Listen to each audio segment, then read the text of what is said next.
اب ایک شخص راتوں کو عبادت تو کرتا ہے، اور ایسی عبادت جو نفلی ہے، جو مستحب ہے، اس میں بڑا ٹائم لگا دیتا ہے۔ اب وہ بہت سارے کام ہیں، نفلی عبادت ہو یا مستحب عبادت ہو، اگر نہیں کریں گے تو گناہ گار نہیں ہوں گے، لیکن اس میں ساری رات لگا دیتے ہیں، فجر نہیں پڑتے۔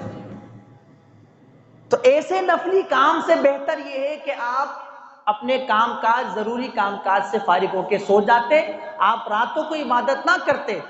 آپ فجر جماعت سے پڑھ لیتے۔ یہ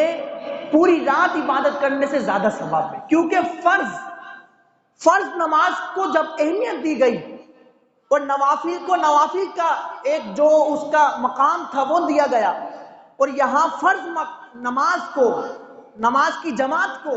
جب اہمیت دی گئی تو یہ کام ساری رات عبادت کرنے سے بہتر تھا۔ حضرت عمر رضی اللہ تعالیٰ عنہ کے دور کا واقعہ ہے کہ ایک شخص، اس کی جماعت نکل گئی، آپ پوچھا کرتے تھے، جب پوچھا تو پھر انہوں نے بتایا، ان کی والدہ نے، کہ وہ میرا بیٹا رات دیر تک نوافل پڑھ رہا تھا تو اس لیے جماعت مس ہو گئی۔ تو حضرت عمر رضی اللہ تعالیٰ عنہ نے فرمایا، اس سے بہتر یہ تھا کہ وہ نوافل نہ پڑھتا، سو جاتا، لیکن فجر کی نماز جماعت کے ساتھ پڑھتا۔ دیکھیے، تو آج بھی ہم ایک تو ہے فالتو کاموں میں وقت راتوں کو ضائع کرتے ہیں، پھر اگر شیطان جو ہے نا بڑا ہوشیار ہے، شیطان کو آپ نے ہلکا لیا ہوا ہے۔ شیطان بہت جو ہے نا ہمارے مزاج کے مطابق آتا ہے، وہ انسان کو ایسے بھی بہکاتا ہے، شیطان انسان کو ایسے بھی بہکاتا ہے کہ بڑی نیکی سے بچانے کے لیے چھوٹی نیکیاں کروا دیتا ہے۔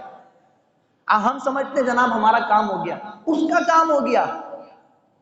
اس نے ہمیں نفل پہ لگایا، اس نے ہمیں مستحب پہ لگایا، اس نے ہمیں ادھر